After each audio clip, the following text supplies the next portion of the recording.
दोस्तों नमस्कार, आदाब, सत श्री अकाल। मंचबाज यूट्यूब चैनल पर आप सभी का स्वागत है। दोस्तों आज हम इस चैनल के माध्यम से भुला दिए गए पलों, भुला दिए गए किस्से कहानियों एवं भुला दिया गया लोक के साथ उनके रूप रस गंध को हम याद करने की कोशिश करेंगे, हम सिरजने की कोशिश करेंगे। दोस्तों यह एक ऐसी दुनिया होगी जो हमारी दुनिया होगी, जो आपकी दुनिया होगी, जो युवाओं की दुनिया होगी। जाहिर सी बात है कि ऐसा करने में जो चुनौती दरपेश होगी वो हमें निराश नहीं बल्कि हमारे अंदर एक उत्साह का संचार करेगी, हमें ऊर्जास्वित करेगी।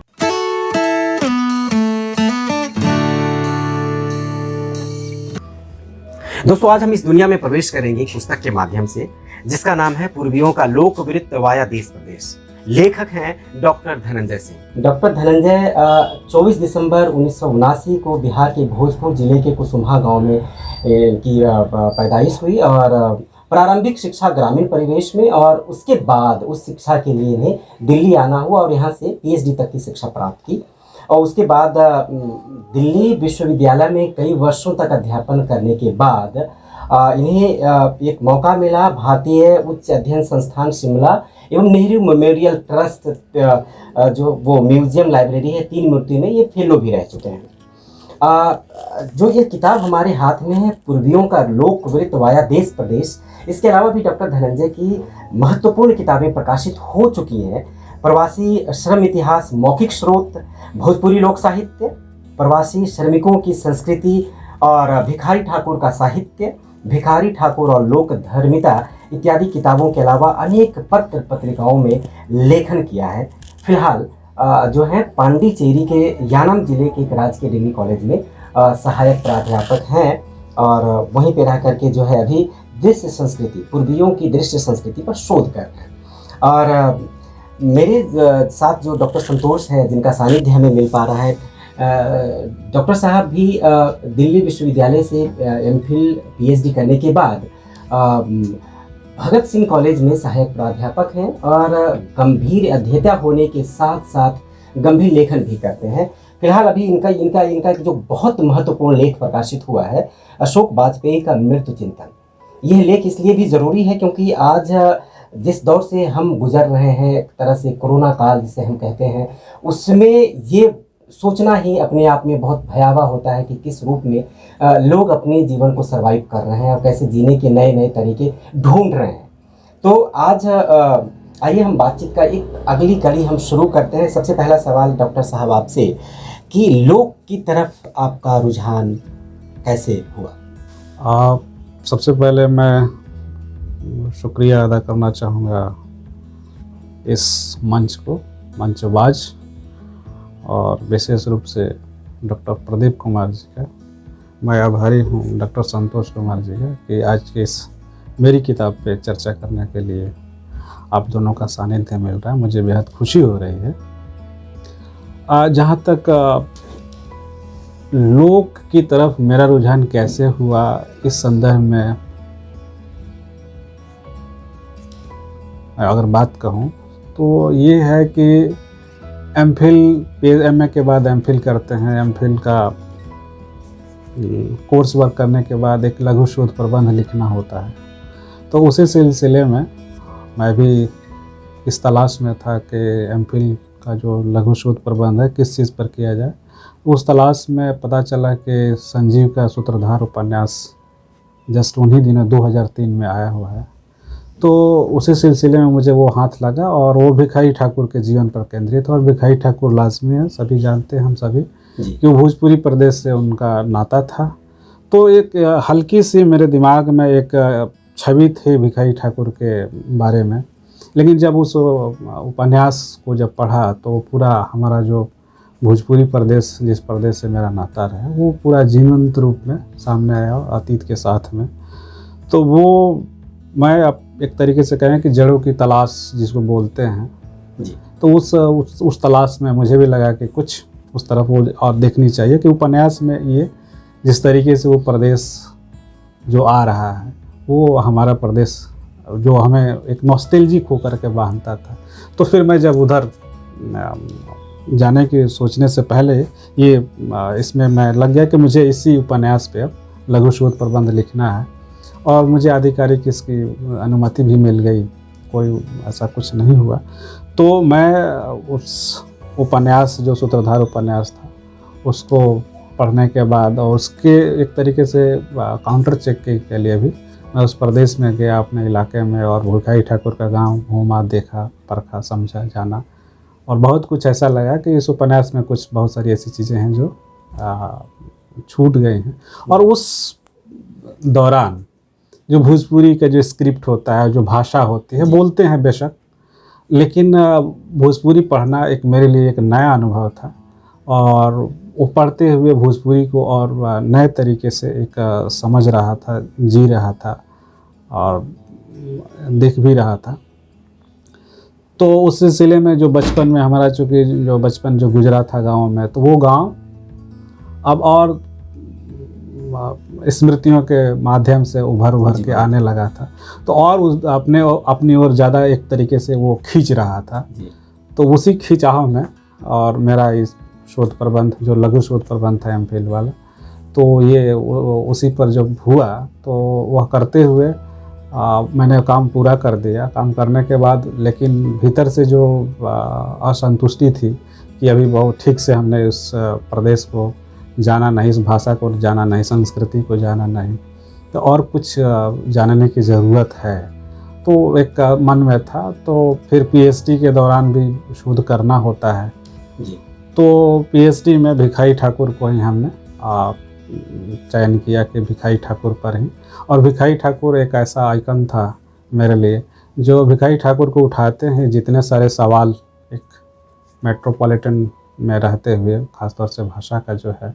और मैं चूँकि खुद भोजपुरी प्रदेश से आया और यहाँ पे रहा, और मेरी स्कूलिंग भी कुछ हायर 10th के बाद जब हुई है, तो बिहार को लेकर के जिस तरीके से लोगों के मन में जो सोच थी, एक ख़ास तरीके का एक जो छवि थी, जो बन चुका था, तो वो छवि के साथ में जो मैंने जो झेला था, एक झेलना बिहारी शब्द जो है इस्तेमाल, तो वो मेरे मन में था। तो कहीं ना कहीं भीतर से वो एक बेचैनी भी थी कि आखिर इस तरीके से ऐसा क्यों होता रहा है।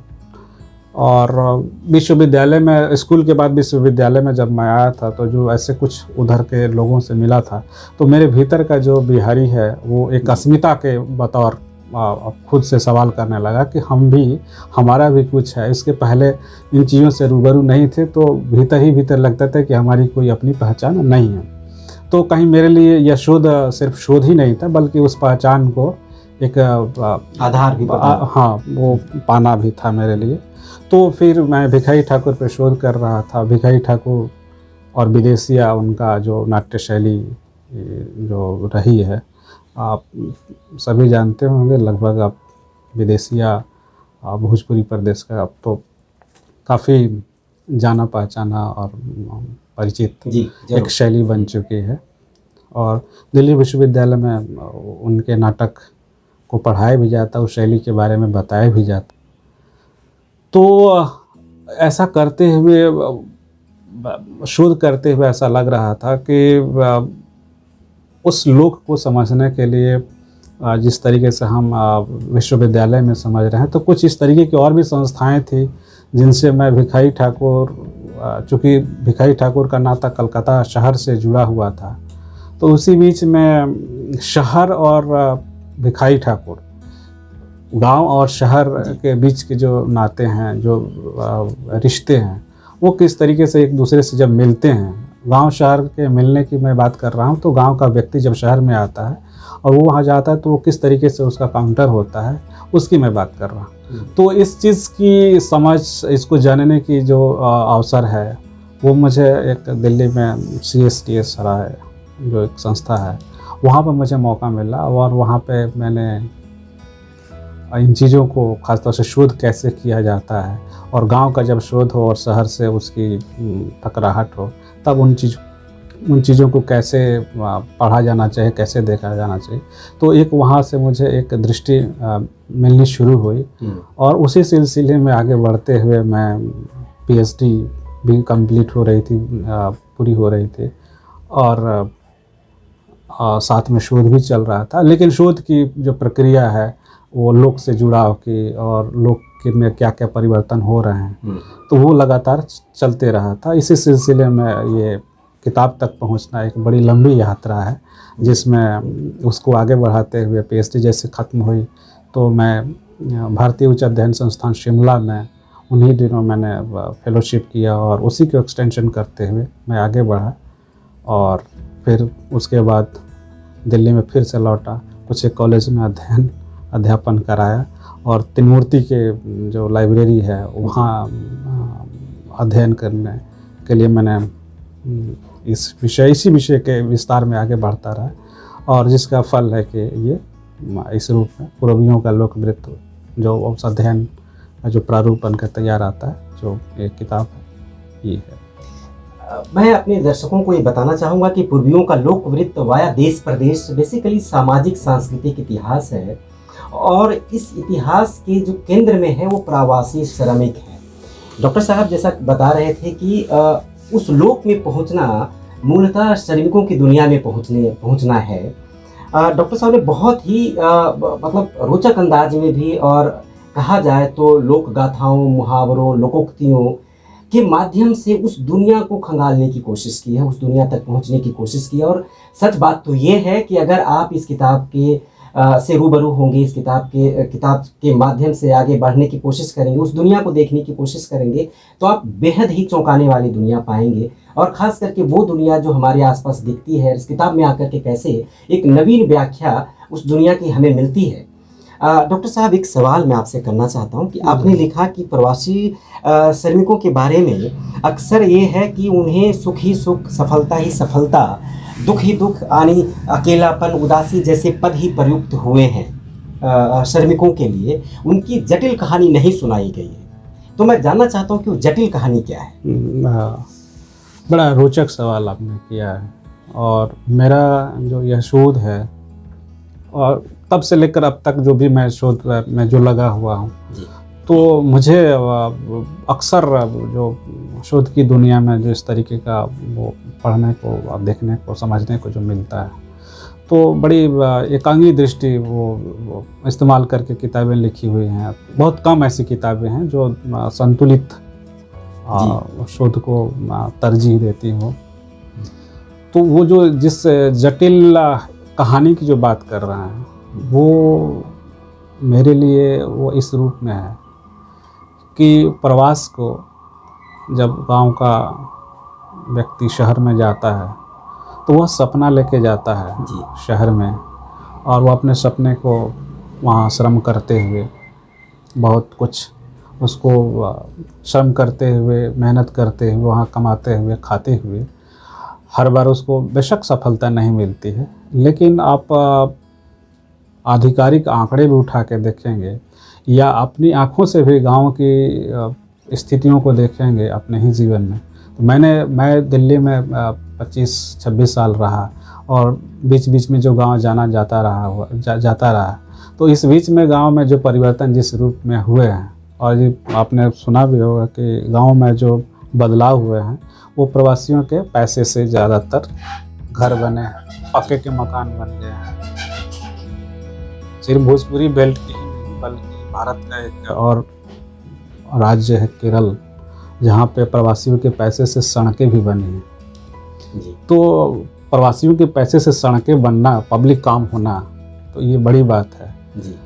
तो भोजपुरी प्रदेश में यह जो बदलाव जो मैं देख रहा था, तो यह बदलाव उस प्रवास की ही कहानी कहता है, आप अगर गांव में ही देखें तो।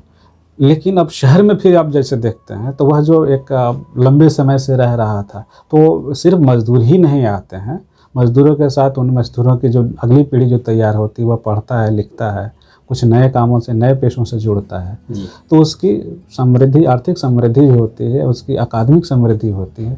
तो इस प्रक्रिया में वह खुद मजबूत होते जाता है। इस मजबूतीकरण की प्रक्रिया में वह गांव को भी नज़र आती है, तो गांव को भी मजबूत करता है। तो इस तरीके की कहानियाँ भी थी और लोक संस्कृति में इसके भी बहुत सारे ऐसे पुख्ता सबूत मिलते हैं। कलकत्ता को मैंने सेंटर बनाया है अपने शोध का केंद्र में रख करके बात की है।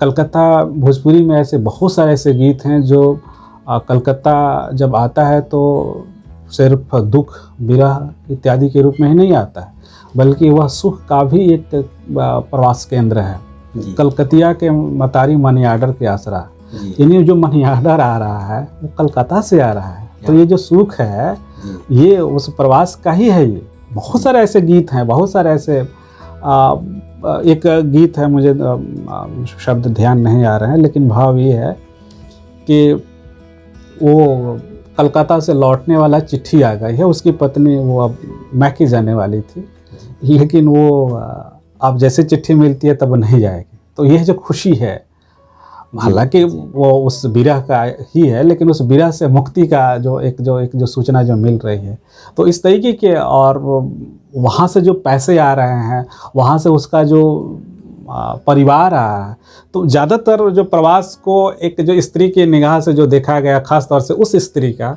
जो स्त्री उसकी पत्नी है। लेकिन हमने कोशिश की है अपने अध्ययन में समझने जानने के लिए कि स्त्री का रूप सिर्फ एक पत्नी का नहीं होता है, एक माँ का भी होता है, एक बहन का भी होता है, और एक बेटी का भी। एक बेटी का बाप अगर प्रदेश में रहता है तो वो अपने पिता को कैसे देखती है, एक माँ अपने बेटे को कैसे देखती है।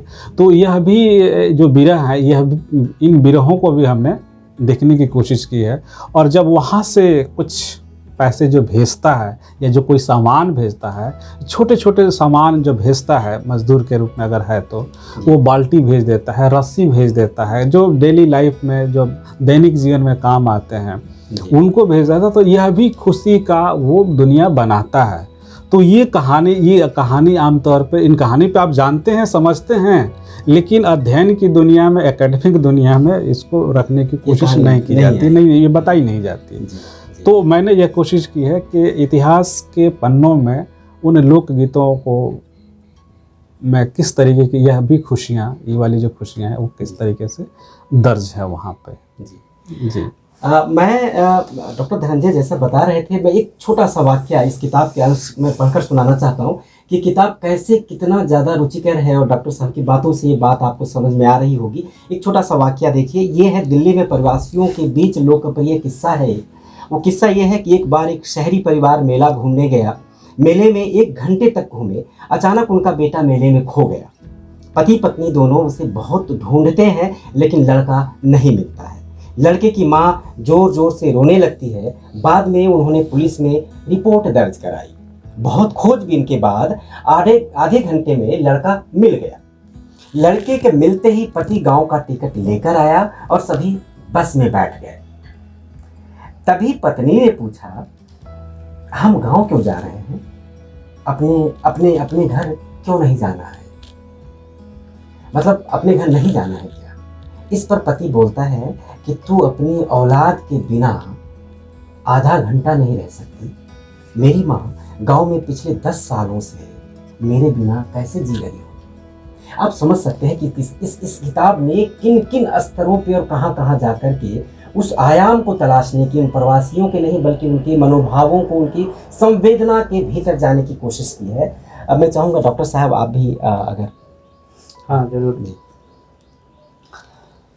जैसा कि प्रदीप जी बता रहे थे, तो इनकी बात को ही मैं आगे बढ़ाऊँ कि ये जो आपका इतिहास लेखन है, ये आमतौर पे इतिहास लेखन की विधा बड़ी शुष्क होती है, लेकिन इनके उदाहरण से ही पता चलता है कि उस इतिहास लेखन के अनुशासन में रहते हुए भी संवेदनशीलता को पिरोया जा सकता है। तो एक स्तर पे इतिहास लेखन में ये किताब इस रूप में भी हस्तक्षेप करती है कि तथ्यों के साथ साथ, निष्कर्षों के साथ साथ, विवरण और विवेचन के साथ साथ संवेदनात्मकता भी है। जी। और दूसरी बात ये है कि जिस जटिलता की बात आप कर रहे थे प्रवासी जीवन में, कि सिर्फ एकांगी होकर सिर्फ सुख को नहीं देखा या सिर्फ दुख को नहीं देखा, तो इसका मतलब ये है कि इससे पूर्ववर्ती जो इतिहास लेखन हुआ है उसमें वो एकांगी लेखन रहा है। उन्होंने मजदूरों के जीवन को या प्रवासियों के जीवन को या तो दुखमय देखा या सुखमय देखा। आपने दोनों को देखने की कोशिश की, जीवन की जटिलता को पहचानने की कोशिश की। तो इस रूप में भी ये किताब इतिहास लेखन के क्षेत्र में एक हस्तक्षेपकारी भूमिका निभाती है जी। लेकिन जाहिर सी बात है कि इस तरीके से हस्तक्षेप करने के लिए जो इतिहास की सामग्री होती है, जो उसकी आधारभूत ज़रूरत होती है, उसके लिए भी आपने कुछ प्रयोग किया होगा, कुछ नए क्षेत्रों में झांकने की, कुछ अंधेरों को तलाशने की कोशिश की होगी, तभी इस तरीके की हस्तक्षेपकारी किताबें लिखी जा सकती हैं। जी।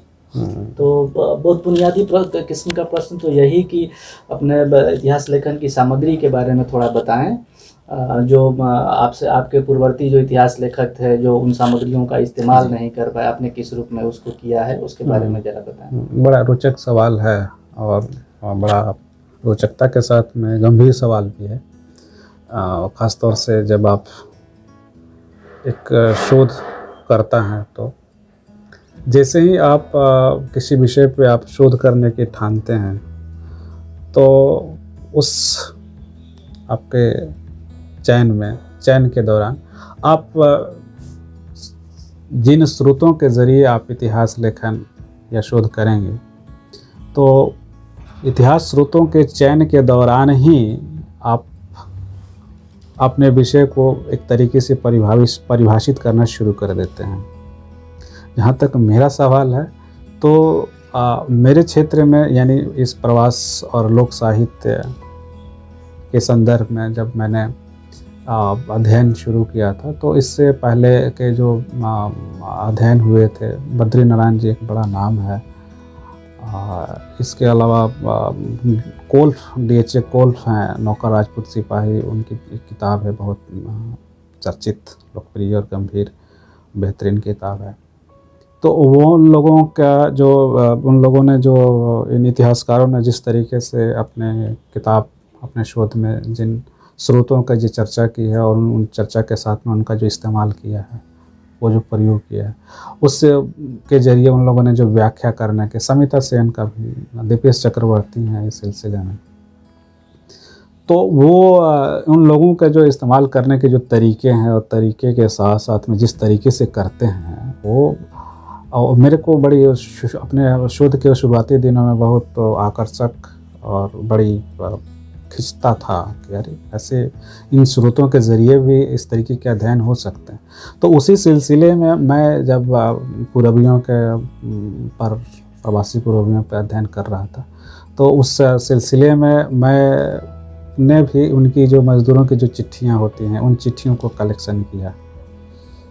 उस बेल्ट में जो लोग आपसी जो बातचीत करते हैं, एक दूसरे की बातचीत जो रियल उनकी जो बातचीत होती है उनको गौर करना शुरू किया। उसके साथ साथ में उन टॉक को मैंने रिकॉर्ड भी किया है, बातचीत जो हुई है लाइव मैंने रिकॉर्ड कर लिया है। वो बातचीत मेरे लिए इम्पॉर्टेंट रही है कि किस तरीके से डेली लाइफ में ये जीते हैं और डेली लाइफ में जीते हुए कहीं उस बातचीत में प्रदेश से उनका कहीं कोई जिक्र आ रहा है तो वो जिक्र किस तरीके से उनकी लाइफ को प्रभावित कर रहा है, या प्रभावित करते हुए या बातचीत करते हुए कहीं कोई अतीत की कुछ ऐसी झलक भी वो चली आती है जो वर्तमान समय में उनके जीवन में कोई मायने नहीं रखता है, फिर भी उसकी चर्चा आ जाती है।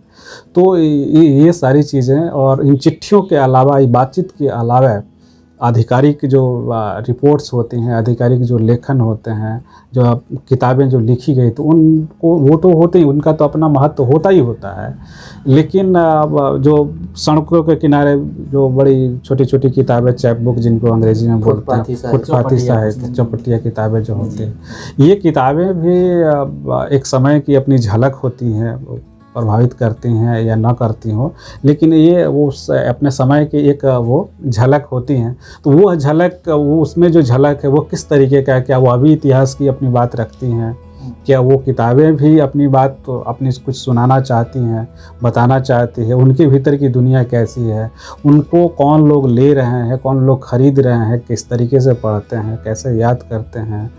इसके अलावा उसकी थोड़ा सा और पीछे उस तरीके के आप उस दौर से आप पीछे जाएंगे तो एक गाथा गाने के या कथा कहने की या गीत गाने की जो एक परंपरा लोक में जो रही है, या वो लोक परंपरा से वही व्यक्ति जब प्रवास करके शहर में जाता है तो क्या इस तरीके का जो वृत्त है लोग उन लोगों का, क्या ऐसे शहरों में भी इस तरीके का वृत्त मिलता है, दिखाई देता है। तो इस सिलसिले में मैंने पड़ताल करना शुरू किया। तो कलकत्ता का जो धर्मतल्ला मैदान है वो मुझे इस मामले में बड़ी काफ़ी रोचक लगा था। हर संडे को वहाँ पे मेला लगता है। उस मेले की खासियत ये है कि कहीं मदारी वाला है, कहीं किताब वाला है, कहीं चूरन वाला है, कहीं प्रवचन वाला है, कहीं कबीर समिति का है, कहीं विद्यासागर समिति का है। तो आपको तमाम मतलब अनेकों 200-2500 इस तरीके के, कहीं किशोर के गाने चल रहे हैं, कहीं लता मंगेशकर के गीत गाए जा रहे हैं, कहीं भोजपुरी की कोई गाथा अल्लाह रुदल गाया जा रहा है, कहीं सती बिहुला की कहानी सुनाई जा रही है।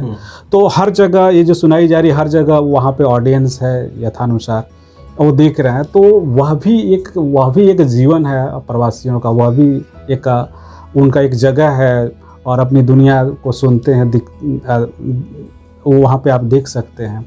तो वो दुनिया मेरे लिए बड़ा रोचक लग रही थी।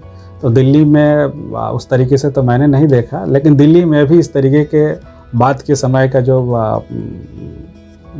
पिछले जो प्रोग्राम, जो लाइव प्रोग्राम चलते हैं, वहाँ पे मनोज तिवारी, रवि किशन या फिर निरहुआ या फिर खेसारी लाल तब थे, काफ़ी लोकप्रिय होते थे। तो वो हमारे एकेडमिक दुनिया में भले ही उन लोगों को अश्लीलता के दायरे में रह करके देखने की हमारी रुचि के अनुसार हम बात करते हैं, लेकिन जो प्रवासी जो मज़दूर हैं, जो आम आदमी हैं, उनके लिए ये लोग एक जीवन जीने का, एक सांस्कृतिक भूख को तृप्त करने का एक बहुत बड़े जरिया होते हैं।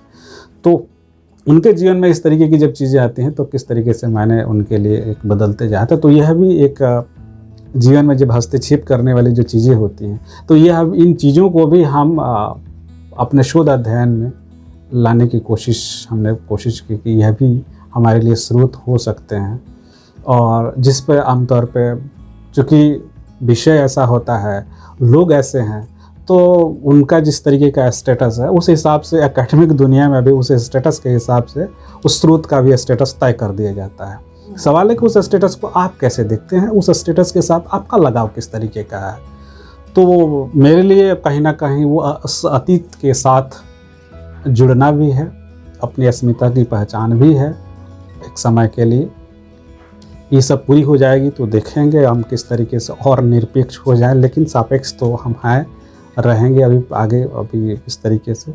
तो मैंने ये इतिहास लेखन के लिए इस तरीके के इन स्रोत सामग्रियों की विश्वसनीय बनाने की कोशिश की कि यह भी विश्वसनीय से इनके ज़रिए भी इतिहास लेखन इनकी हो सकती है। तो मैंने ऐसे देखने की कोशिश की। मतलब निष्कर्ष रूप में कहा जाए तो ये पुस्तक सिर्फ इतिहास लेखन में हस्तक्षेप नहीं है, बल्कि इतिहास लेखन की प्रविधि में भी हस्तक्षेप है। जी। और अब तक इससे पहले की जो शोध प्रविधि, इतिहास लेखन की जो प्रविधि रही है, उस पर भी एक प्रश्न है कि इन सब सामग्रियों का उपयोग इतिहासकारों ने क्यों नहीं किया जी। और आपके जवाब से इस सवाल का जवाब भी मिल गया कि ये किताब इतनी रोचक और इतनी संवेदनशील क्यों है। और उसकी वजह यह है कि ये पुस्तक पुस्तकालय में बैठ करके और 20 किताबों को पढ़ के नहीं लिखी गई है। ये पुस्तक प्रवासियों के जीवन के बीच में रहकर, उनका सर्वेक्षण कर उनका रिकॉर्डिंग करके, उस जीवन को जीते हुए, उस जीवन को सीधे महसूस करते हुए लिखी गई है। इसलिए वो संवेदनशीलता और रोचकता इस किताब में मौजूद है, जिसको डॉक्टर प्रदीप कह रहे थे। तो आगे बढ़ते हैं। दूसरा सवाल ये कि जब प्रवास की बात होती है तो आमतौर पर हम लोग चूँकि उत्तर औपनिवेशिक देश रहे हैं, एक औपनिवेशिकता की लीगेसी रही है हमारी, तो हमारे लिए तो प्रवसन का तो मतलब गिरमिटिया मजदूर और विदेश में अंग्रेजों द्वारा चीनी के प्लांटेशन में काम कराने के लिए ले जाए गए लोग, मजदूर, वही ध्यान में आता है। लेकिन आपकी किताब पढ़ते हुए तो आपने देशज प्रवसन पे जोर दिया है। देश के भीतर ही एक शहर से दूसरे शहर, गांव से शहर में जाना, एक राज्य से दूसरे राज्य में जाना। तो एक तो ये सवाल कि इस देशी प्रवसन पे इतिहासकारों का या माइग्रेशन पे काम करने वाले लोगों का ध्यान क्यों नहीं रहा, और दूसरा सवाल ये इससे जुड़ा हुआ कि दोनों तरह के प्रवसन में क्या फ़र्क है, क्या अंतर आप कर पाते हैं? बड़ा बेहतरीन सवाल। अच्छा, पहली बात कि देसी प्रवसन और विदेशी प्रवसन, बड़ा रोचक शब्द आपने बोला। देसी प्रवसन से आपका मतलब, आपका तात्पर्य शायद ये है कि देश में ही एक जगह से दूसरे जगह आप प्रवास करते हैं, और विदेशी से मतलब कि भारत की सीमा के बाहर जो लोग आए हैं। हाँ, तो आमतौर पे जो इस तरीके के जो प्रवसन, एक जो वर्गीकरण जो किया गया, थोड़ी सी मैं उसकी एक झलक दे दूँ। कि भारत में ही भारत के लोग प्रवासन करते हैं, एक पहलू है, एक हिस्सा है। दूसरा यह है कि भारत से बाहर इंडेंचर माइग्रेशन के रूप में अनुबंध प्रथा के, गिरमिटिया प्रथा के तहत जो गए थे औपनिवेशिक दिनों में, जो 1834 से शुरू हुई थी और 1916 तक वो चली थी। तो ये दूसरा वो है। तीसरा ये है कि यहाँ से जो ब्रेन ड्रेन जो माइग्रेशन जो बोला जाता है, जो 1900 आज़ादी के बाद 1960 के आस पढ़े लिखे लोग जो यहाँ उस बेल्ट जो यूरोप में जाते हैं, अमेरिका जाते हैं।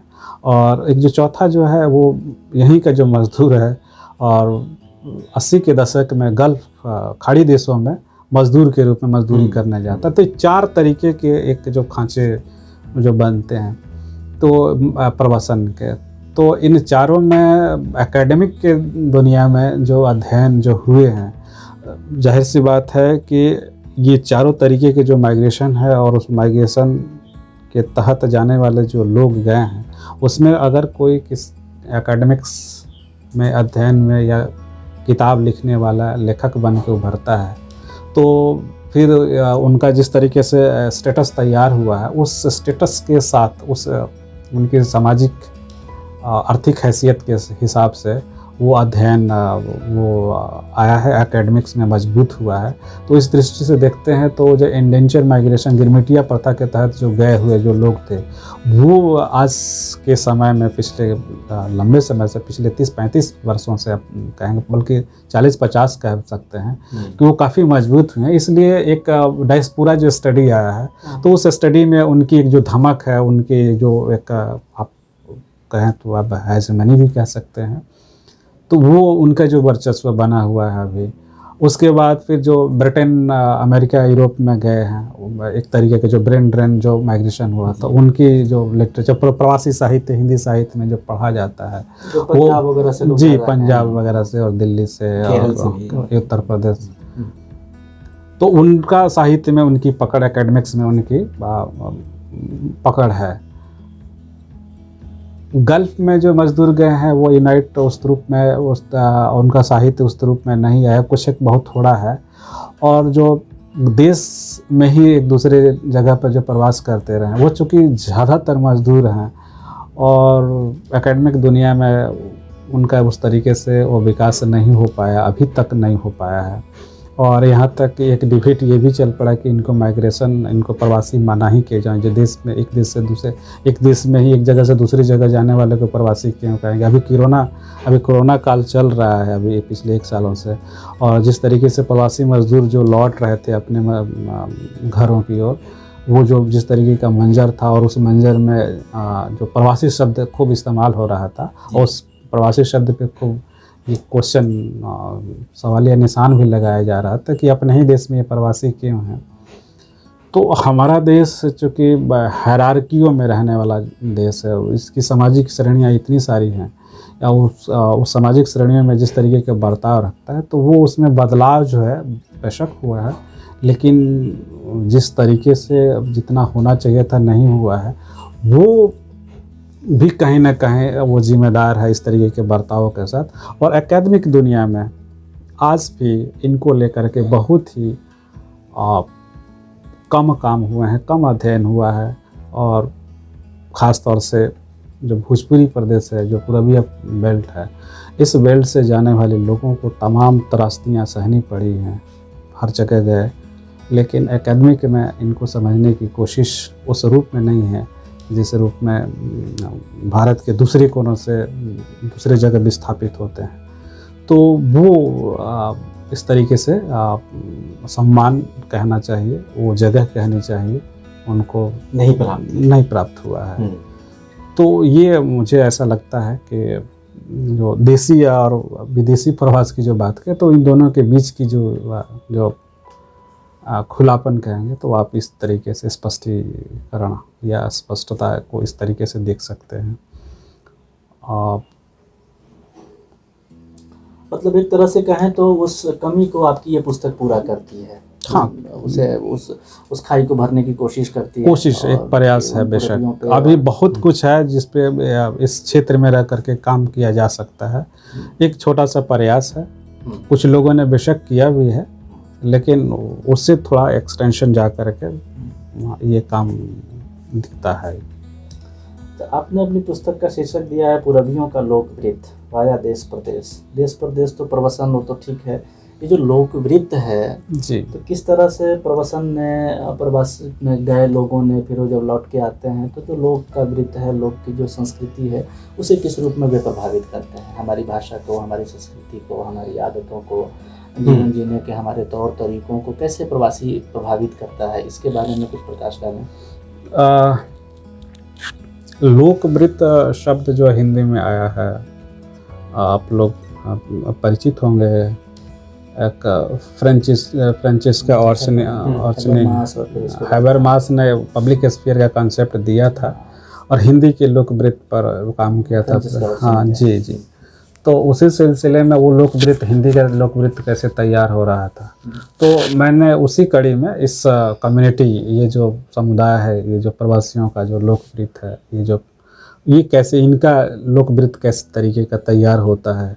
और सिर्फ देश मेरा मतलब गांव में ही नहीं बल्कि परदेश यानी शहर में भी, जहां अपने रूट को छोड़ करके दूसरे रूट में जो गया है, तो वहाँ पे उसका अपना वृत्त, अपना लोक कैसे तैयार करता है और उस परदेश से वो कैसे वो टकराता है खुद। इसकी कहानी जैसा कि प्रदीप जी ने इस किताब से एक जो हिस्सा, दिल्ली का लोकप्रिय हिस्सा सुनाया, तो ये कहानी यहाँ घटित होती है। लेकिन इस किताब में जो प्रदेश है, जो प्रदेश में जो मजदूर है, व्यक्ति है जो गया हुआ है, तो वो वहाँ पे किस तरीके से वहाँ के स्थानीय संस्कृति से टकराता है। उस टकराहट में वहाँ की भाषा, वहाँ के खान पान, रहन सहन और जो नए तरीके के जो समय के साथ जो फैशन आते रहते हैं, उनसे किस तरीके से वह रूबरू होता है। रूबरू होते हुए जब उसके अपने गांव जब जाना होता है और जाता है, तो इन संस्कृतियों के साथ जब घर लौटता है, तो इन संस्कृतियों के साथ, जैसा कि एक चोला टाकिया वाले की कथा है, चोला टाकिया वाला, उसमें एक लाइन है कि जब कोई व्यक्ति प्रदेश से घर लौटता है तो वह सिर्फ व्यक्ति के साथ, अगर परिवार के साथ लौट रहा है, सामान के साथ लौट रहा है, तो सिर्फ इन्हीं चीज़ों के साथ नहीं लौटता है, बल्कि वो वहाँ के विचार, संस्कृति के साथ भी लौट के आता है।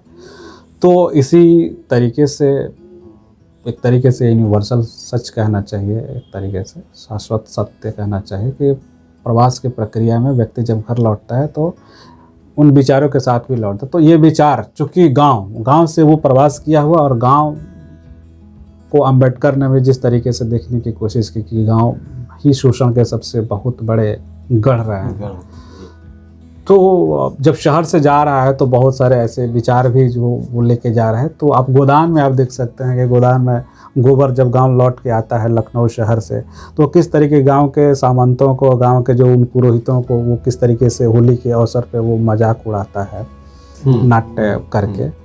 तो उस तरीके, वो एक विचार ही है जो शहर से लौट के आया है, वो सारे विचार वो सीख के आया है वहाँ पर। तो ये शहर की जटिल कहानी की जो बात कर रहे हैं, तो यह भी एक शहर से ही आ रहा है गाँव में। तो गांव में जब जाता है तो वो ये बदलाव, जिस बदलाव की आप बात कर रहे हैं, तो ये बदलाव इस स्तर पर भी हो रहा है ना। और एक दौर में, जिस दौर में हम प्रवास हुए हैं और गांव पे जब लौटे हैं, तो अपनी ही कहानी हम बात करें, तो उस कहानी में एक मैं खुद को देखता हूँ। तो यहाँ से जब जाते हैं, बेशक हमारे मन में हर पल गांव बजता रहता है, दिखता रहता है, वहाँ पे जीते रहते हैं और नॉस्टैल्जिया की तरह भी गांव लौटते हैं। शुरुआती दौर में मैं खुद को अपने में देखता हूँ कि घर में जो काम स्त्री करती थी, उस काम को भी हम करने के लिए बड़ी सहज से तैयार, अरे ये हम कर सकते हैं, क्यों नहीं किया जाना। तो एक जो काम करने के जो खांचे जो बनाए गए थे, उसे भी तो वो जो हैबिट के साथ में जो बनाया गया, उसे भी हम प्रवास जो है वो तोड़ता है। कपड़ा धोना जो है, कपड़ा खींचना जिसको बोलते हैं, कपड़ा खींच देंगे, खाना बना देंगे चूल्हा पे, स्टोव जैसे आता है, स्टोव पे ये जला के कुछ नया जो शहर में जो खाया है वो डिश बना करके माँ को पापा को, भैया लोगों को, भाभी अगर है, भाभी लोग भी पूछते हैं कि अरे आप शहर से आए हैं तो कुछ क्या सीखा है। तो ये सारी, तो ये जो हम अपने जीवन में जो बदलाव देखते हैं, तो ये वहाँ पे जा कर के इस तरीके का बर्ताव करते हैं, तो यह बर्ताव उस घर में, उस परिवार में हलचल पैदा करता है बड़े लेवल पे। ये बदलाव इस लेवल पे बहुत कुछ मामलों में नहीं करता है, क्योंकि हम परिवार से बंधे हुए हैं, लेकिन इस मामले में व्यक्ति का जो परिवार है, गांव वाला, वहाँ परिवर्तित होता है। जहाँ तक शहर में वो क्या बदलाव लाता है, तो शहर में ज़्यादातर मेरा जो आकलन है, मेरा जो समझ कहती है, वो शहर में आता है, काम करता है, तो वो अपने पसीने के ज़रिए लोगों को यह बताता है कि मैं हूँ यहाँ पे। उसका काम बोलता है। अगर आज के शब्दों में एक नारे के रूप में बोलूँ तो उस मजदूर का काम बोलता है। शहर को वो प्रभावित करता है, वो बदलाव लाता है वहाँ पे। लेकिन फिर भी बावजूद इसके उसको प्रति देखने का जो नज़रिया है हमारा, बहुत ही ठीक नहीं रहा है। जी। तो मेरी समझ इस तरीके से अगर कहा जाए तो इस रूप में है।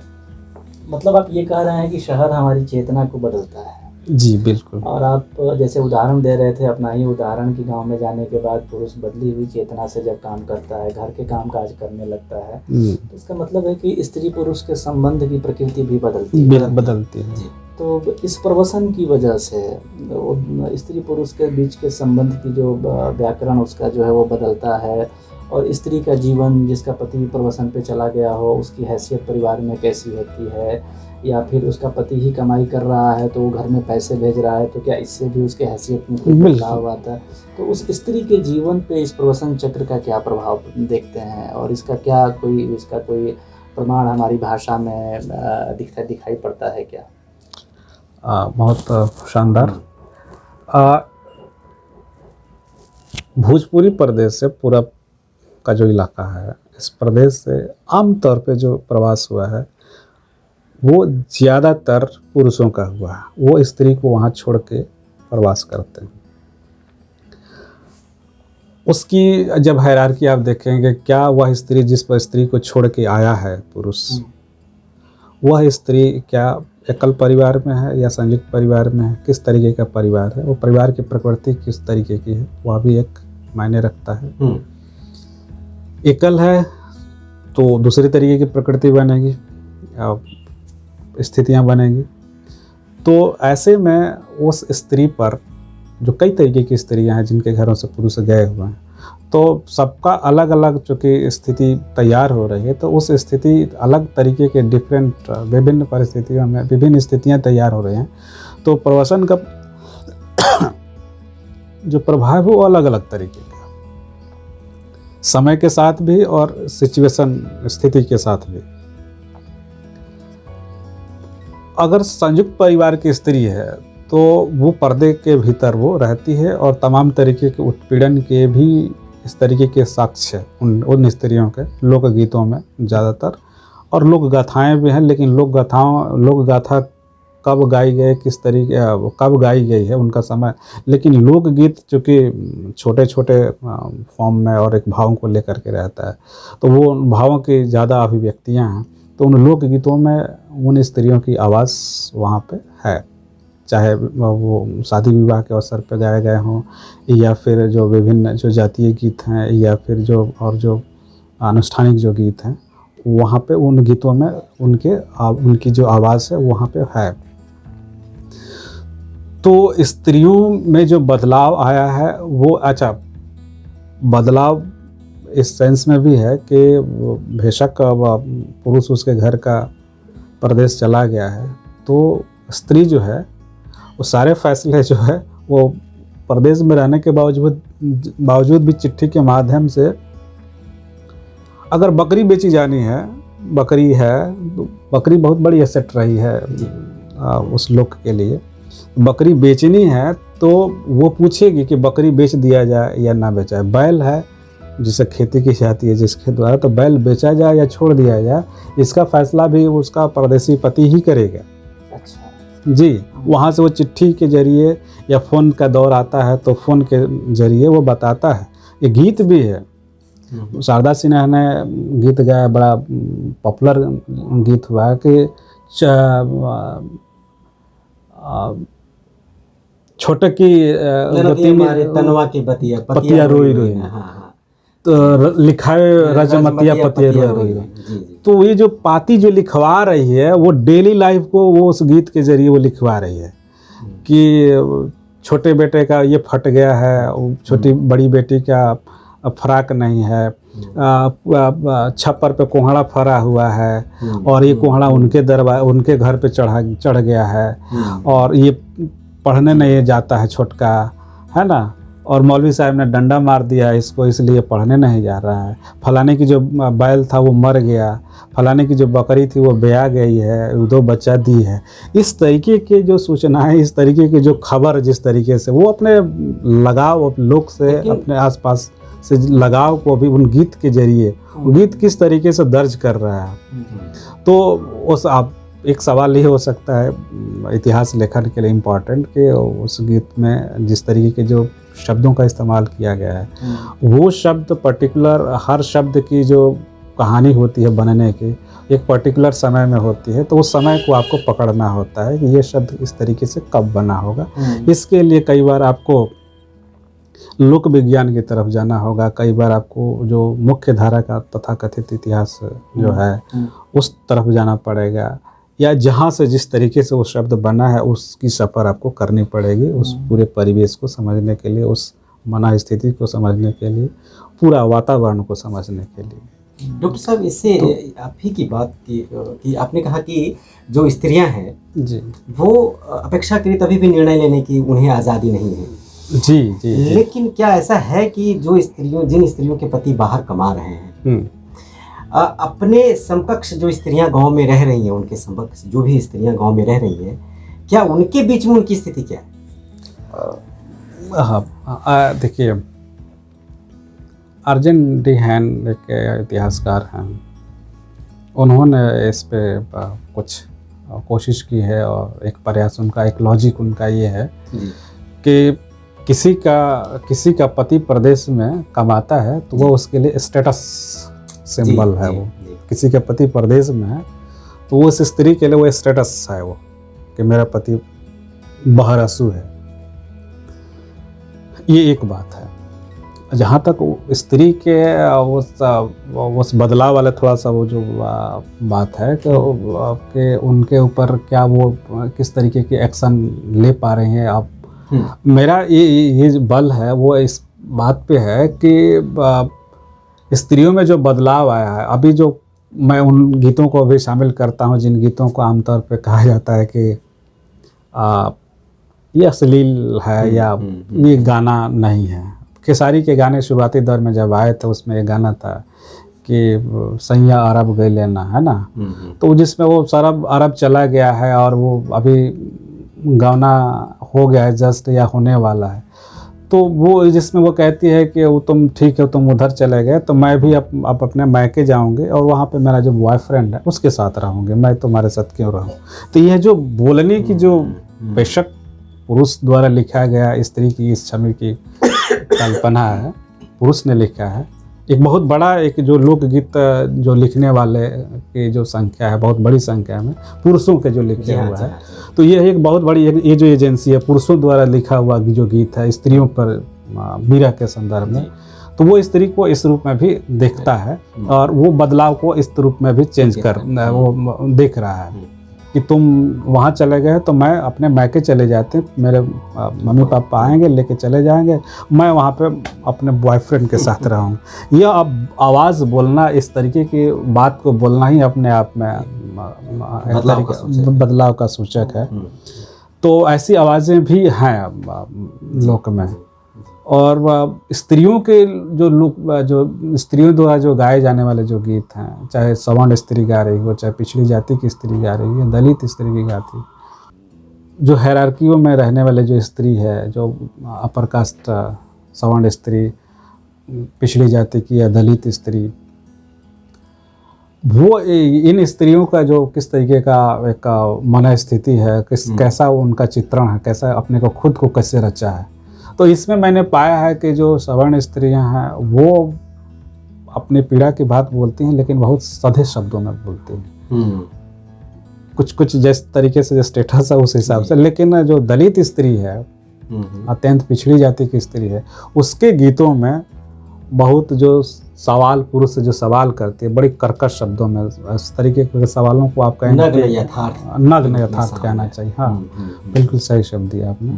वो पुस्त रूप में भी वो चली जाती है। बेशक अपने पति से मार भी खा सकती है, वो उसको थप्पड़ भी मार सकता है, लात भी मार सकता है, लेकिन बावजूद इसके वह जवाब देती है। शायद इसका ये वजह हो कि वह स्त्री उसके साथ काम करती है, खेतों पे जाती है या धोबी अगर जाति क्या है तो वहाँ कपड़ा धोने का काम करती है, चमड़ा छिलने का काम करती है, या खेतों में किसानी करती है। तो किसानी की सहयोगी जितनी सारी जातियाँ, उनको आप इस रूप में देख सकते हैं कि उन स्त्रियों की भागीदारी पुरुषों के साथ किस रूप में, तो उसके साथ भी उनके जो संबंध हैं, बावजूद इसके पुरुष ही होता है। जी। अच्छा, इस प्रवसन के भी इतिहास पे वापस लौटें। आपने ये जो देसी प्रवसन है इसका वर्गीकरण किया है जी। विदेशिया प्रवसन, वाणिज्य प्रवसन है, सिपहिया प्रवसन। तो ये जो 3 कोटियाँ आपने बनाई हैं इसके बारे में भी कुछ बताइए।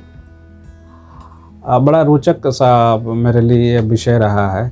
क्या मैं भिखाई ठाकुर पर जब मैं काम कर रहा था, तो भिखाई ठाकुर के विदेशिया पर काम करते हुए प्रवास का जब इतिहास खोजने लगा, तो इस खोजने के प्रक्रिया में पता चला कि अरे इस प्रदेश की जो प्रवास की जो प्रक्रिया है वो बड़ी लंबी प्रक्रिया रही है। तो फिर और जो लिटरेचर पर ध्यान जाने लगा, इतिहास पे नज़र जाने लगी, उस परंपरा की गहराई में मैं और पीछे जा रहा था। तो देखा कि ये तो 10वीं शताब्दी तक जो है वहाँ से इस तरीके की परंपरा दिखाई देती है। तो लोकगीतों में और लोक गाथाओं में मुझे विदेशिया के पड़ताल के दरमियान एक जो बनिजिया जो टर्म का इस्तेमाल मैंने किया है, बनिजिया व्यापार करने वाले जो लोग थे, जो व्यापार सब भोरे निकल जाते थे, कभी मेले में जाते थे, कभी कहीं जाते थे, नदी के ज़रिए जाते थे या बैलगाड़ियों से जो जाते थे। तो यह व्यापार करने वाले व्यापारियों का जो प्रवास था, कभी 6 महीने का, कभी 3 महीने का, कभी साल भर का, कई बार सालों भर आसपास में ही है, मैसेज जा रहा है। ये व्यापार अनाज का हो सकता है, जानवरों का हो सकता है, कुछ और जो सामान है उस प्रदेश में जो बनते हैं, लेकिन ज़्यादातर जातीय आधार पर जो उत्पादन होते थे, उन्हीं उत्पादकों का वो व्यापार उस दौर में होता था। और उस प्रक्रिया के दौरान उस वाणिज्य व्यापार करने के बड़ी रोचक और बड़ी शानदार और बड़ी बेहतरीन व्यापारिक प्रक्रिया होती थी, लेकिन दुखद भी होता था। आपको ध्यान होगा कि बनारसी दास जैन की पहली आत्मकथा अर्धकथा ना, जिसमें वो व्यापार करने जब जाते हैं, तो वो व्यापार करने जब जा रहे हैं तो किस परेशानियों को वो सामना करते जा रहे हैं, सड़क किस तरीके की है और कहाँ रुकना है, कैसे रुकना है। तो मुझे इस सिलसिले में कुछ ऐसे लोग भी मिले, ख़ासतौर से जो पाड़ा व्यापारी, जो पाड़ा कटरा जिसको बोलते हैं, भैंस जो पड़ा पड़ी के व्यापार, पशु व्यापारी, बैल और पड़ा का, तो वो पशु व्यापारी चूँकि ज़्यादातर इसमें यादव कम्युनिटी के, जो ऐसा नहीं है लेकिन ज़्यादातर का यादव कम्युनिटी, तो वो उन व्यापारियों से जब मेरी मैंने जब बात की थी, तो उससे कुछ रोचक कहानियाँ, किस्से जो सुनने को मिल रहे हैं कि रात को कहीं रुके हुए हैं, यादव अगर है और लुरकी गा रहा है, तो दूसरी कम्युनिटी के जहाँ पे रुके हुए दूसरे समाज के जो लोग हैं वहाँ पे उनको कम भय लगता है। लेकिन दूसरी कम्युनिटी के और पशु व्यापारी आप हैं और आप बिरहा या फिर लुरकायन भी गा रहे हैं, तो आपको भय है, क्योंकि आपके साथ पशु भी हैं और आपके पास पैसे भी हैं। तो ये एक जो भय होता था, तो आप कल्पना कर सकते हैं कि जो दूसरे व्यापारी होते होंगे, अनाज के व्यापारी या और जो बाकी सामान जो बैलगाड़ियों पे या घोड़ों पे या गधों पे, खच्चर पे जो सामान जो जाता होगा, जब सड़कों का अभाव, कच्ची सड़क से जाता होगा। अच्छा, ये इसकी कहानी थोड़ी बहुत ये कैथरीन श्रवण ने सुनाई है कि उन तरीके के जो व्यापार में कारवां जो जाता था, तो उस कारवां के साथ कौन कौन लोग होते थे, किस तरीके से गायक भी उनके साथ जो जाते थे वो गाते रहते थे, और जो छोटे छोटे जो सामान जो बनता था, कंघी वगैरह और साल वगैरह, तो ये किस तरीके की कहानी, तो वो टेलर्स ऑफ टेल की कहानी उन्होंने बताई है। लेकिन मेरा फोकस उन चीज़ों को, उन तथ्यों को, उन इतिहास के उन पहलू को और उसको देखते हुए मैंने कि इस प्रदेश से जो व्यापार हो रहा है, किन किन चीज़ों का हो रहा है, कौन कौन लोग कर रहे हैं, किस तरीके से कर रहे हैं, उनके जाते समय आते समय की जो व्यवहार है, लोकगीत किस तरीके से उनके उन कहानियों को कैसे दर्ज करता है, मैंने इस पे फोकस करने की कोशिश की। और ये शुरुआती दौर, इस पे पहले कुछ काम नहीं हुआ था, तो काफ़ी कुछ बिखरा बिखरा सा है बेशक, लेकिन बिखरा इसलिए भी है कि लोक साहित्य की अपनी ताकत भी होती है और सीमा भी होती है, कि लोक साहित्य आपको इस तरीके का इजाज़त नहीं देता है, या उसकी सीमा कहें कि वो इस तरीके से नहीं कर पाता है, आप बता पाएगा कि किस समय में कौन सा काम कैसे हुआ, ये नहीं बताएगा, लेकिन काम कैसे कैसे चल रहा था ये ज़रूर बताएगा। यानी जो काल की, समय की जो समझ है, जो अंग्रेजी जो समझ है, वो उस काल को उस तरीके से नहीं पकड़ा, उसके अपने काल को, समय को पकड़ने की उसकी अपनी समझ है जी। तो वो ये समझ के ज़रिए भी हमने उस संस्कृति को पकड़ने की कोशिश की, तो ये बनीजिया। और दूसरा उसके साथ में ही जो सिपहिया, जो उस प्रदेश को ग्रेट नर्सरी भी कहा जाता है, और मुग़ल पीरियड में ख़ासतौर से, और अलाउद्दीन की जो कहानी उस प्रदेश की जो रही है, अलाउद्दीन भी एक सिपाही थे और सेनापति थे, को रख रहे हैं। और ख़ास तौर से मुग़ल पीरियड से पहले, मुग़ल पीरियड और मुग़ल के बाद, यानी कंपनी सरकार आती है और फिर अंग्रेज़ी सरकार आती है, तो इनके दरमियान उस प्रदेश के सिपाही जब उसमें मेन स्ट्रीम का सहारा लेते हुए कि किस तरीके से उनकी भर्ती होती है, वहाँ जाते हैं तो क्या क्या करते हैं, और उनकी वैल्यू जो है, उनके जो मूल्य, उनके जो संस्कार है, तो उनके संस्कारों की जो समझ है, वो समझ हमें लोक साहित्य देता है। मैं मुख्य धारा के जो लिटरेचर हैं, साहित्य है, इतिहास है, वो हमें इस चीज़ की जानकारी नहीं देता। ये जानकारी हमें ये लोक साहित्य मदद करता, तो यहाँ पे लोक साहित्य की ताकत जो है समझ में आती है। हाँ। और तीसरा जिसकी मैं पड़ताल में लगा हुआ था, बेशक विदेशिया, जो भिखारी ठाकुर के ही नाम से है। और इसकी भी एक बड़ी रोचक ये है कि जो गिरमिटिया प्रथा के तहत जो गए थे माइग्रेट होकर के, तो वहाँ पे लोग यही जो प्रवासी लोग जो अपना देश जब बनाने लगे थे, प्रदेश को देश जब बना रहे थे, तो देश बनाने के प्रक्रिया में जब गुलामी से लड़ रहे थे आज़ादी के लिए, तो वहाँ पे वो जो विदेशिया जो शब्द का इस्तेमाल करते हैं, वो विदेशिया उस अपने लिए नहीं, उस मजदूर के लिए नहीं, बल्कि उस अंग्रेज़ के लिए इस्तेमाल कर रहे हैं, उस प्रशासन, उस शासक के लिए कर रहे हैं जो उन पे हुक्म, जो उनको शासन करता है। यानी जो शासित है वो शासक को ये संबोधित करता है। तो बेशक भारत से ही यह गीत का जो प्रारूप है, गीत का जो शैली है, वो विदेशिया की गई होगी, और वहाँ पे इस शैली में उन लोगों ने गीत गाया। लेकिन वह गीत का संबोधन अंग्रेजी सरकार है या फ्रेंच सरकार है, वो मजदूर नहीं है जी। तो भारत में भिखारी ठाकुर, थोड़ा सा यहाँ पे भिखारी ठाकुर ने एक विदेशिया नाम का नाटक लिखा था। वो नाटक इसी प्रवास के मुद्दे पर ही था, शहर और गांव की जो कहानी थी। तो यह नाटक इतना चर्चित हुआ कि वो दूसरे नाटक भी अगर कर रहे थे तो वो विदेशिया के नाम से ही संबोधित किया जाने लगा। और उनकी जो मंडली थी, वो सारे मंडली की विदेशिया की पार्टी आई है, वो भोजपुरी प्रदेश में। ये बहुत सारे ऐसे नाटककार उस दौर में, लोक नाटककार कहना चाहिए, बहुत सारे ऐसे नाटककार आए जिन्होंने विदेशिया के शैली में नाटक लिखे। अब भी कुछ कुछ जो प्रयोग किए जा रहे हैं, लेकिन वो शहरों से किए जा रहे हैं। वो एक तरीके से वो मध्य वर्ग का, एलिट क्लास का एक वो शैली हो गया है, जो दिल्ली या कलकत्ता या जबलपुर या लखनऊ में वो संजय उपाध्याय इसके हाँ जी, हाँ, बिल्कुल। माने जा सकते हैं, एक उदाहरण के रूप में उन्हें आप देख सकते हैं। लेकिन विदेशिया नाटक, विदेशिया जो शैली के जो कलाकार हैं अभी भी हैं, लेकिन वो लगातार वो खत्म हो रहे हैं, उसकी परंपरा खत्म हो रही है। तो वो प्रवासियों को अब वह जो विदेशिया है वो गीत उस तरीके से अपील नहीं कर रहा है, क्योंकि उनके लिए जो सांस्कृतिक और उनके जीवन में दूसरे तरीके के माध्यम, सांस्कृतिक माध्यम, उनके सांस्कृतिक भूख को मिटाने वाला दूसरे माध्यम उपलब्ध हो गए हैं।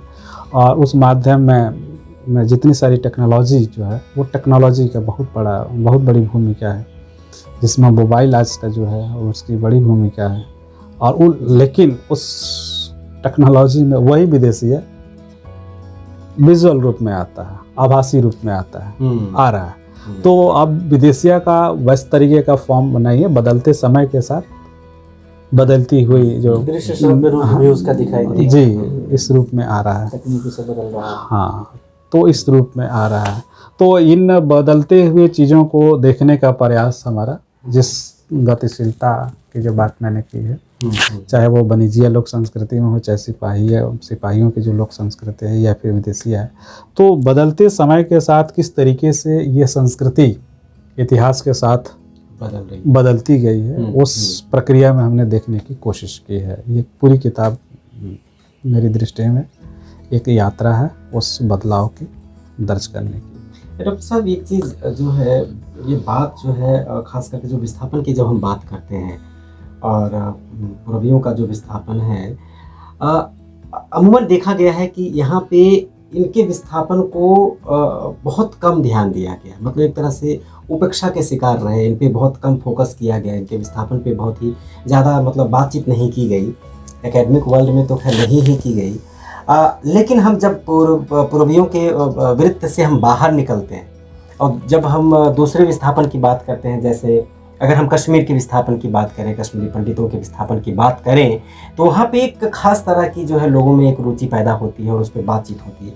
ये जो उदासीनता है इनके प्रति, पूर्वियों के प्रति, प्रवासी श्रमिकों के प्रति जो इस क्षेत्र से बाहर गए, वो क्यों है, क्या वजह हो सकती है? ये राजनीतिक पहलू है इस सवाल आपका। बेशक आपका सवाल जायज़ है कि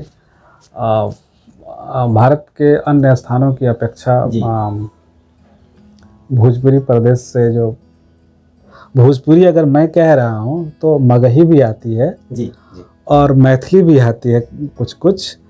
भोजपुरी प्रदेश बहुत बड़ा प्रदेश है। आपको थोड़ा सा मैं यहाँ पे एक बात स्पष्ट कर दूँ कि भोजपुरी जो भाषा है और उसके जो सांस्कृतिक जो उत्पाद हैं, गीत गाथा, फिल्में भी आज के समय में, तो उसकी जो ऑडियंस, उसके जो दर्शक हैं, वो सिर्फ भोजपुरी प्रदेश के नहीं है, बल्कि मगध प्रदेश भी आता है, मिथिला प्रदेश भी आता है, बुंदेलखंड के भी उसका रसास्वादन करते हैं, और अवधी प्रदेश तो करेगा ही करेगा।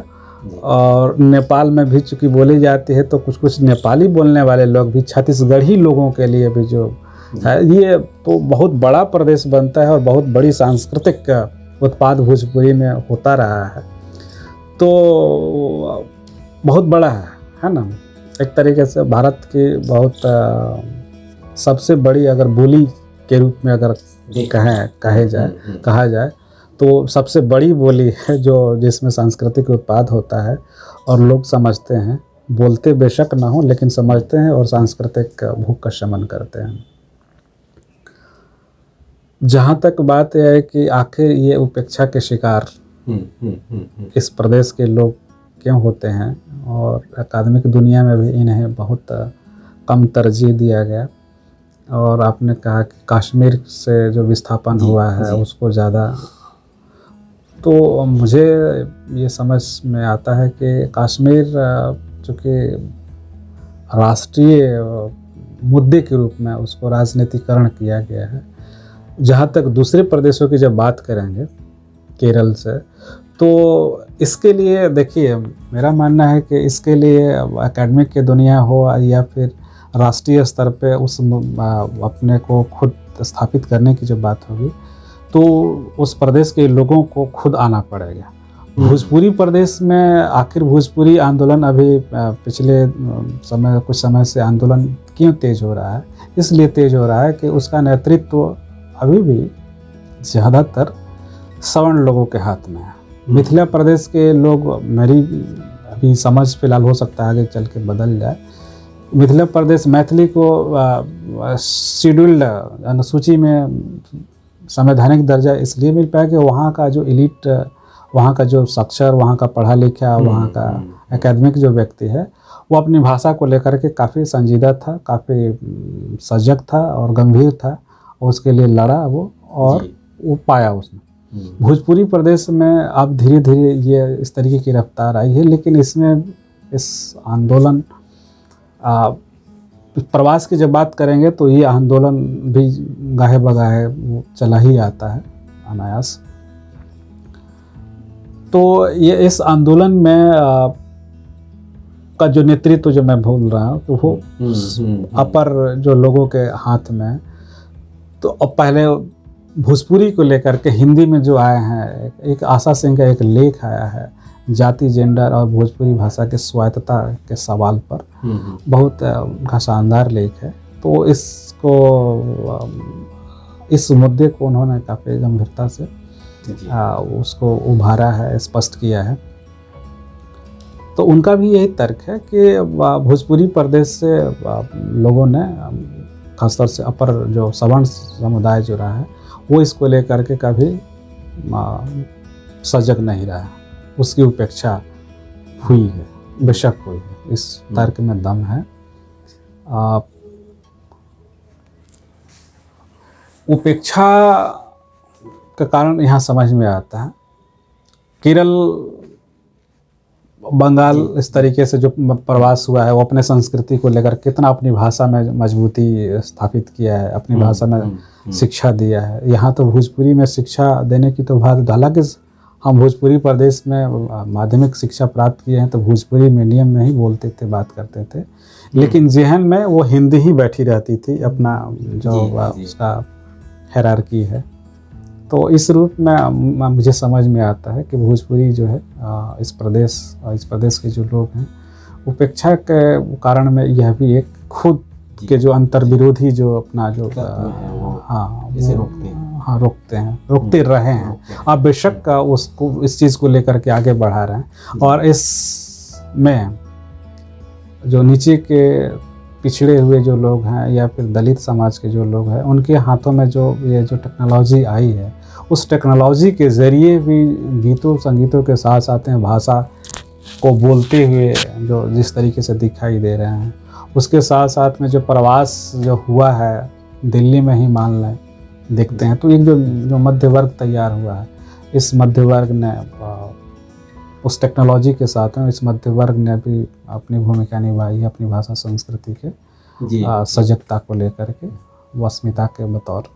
जी, बहुत ही रोचक बातचीत हुई डॉक्टर साहब। और सबसे बड़ी बात है इस किताब के संदर्भ में जो उभर कर आती है वो ये कि ये किताब प्रवासी श्रमिकों के माध्यम से एक दुनिया तो सृजती ही है, साथ में इससे बड़ी बात यह है कि आप इस किताब को जब पढ़ेंगे तो आपके अंदर की जो दुनिया एक निर्मित होगी वाकई में जादुई होती है।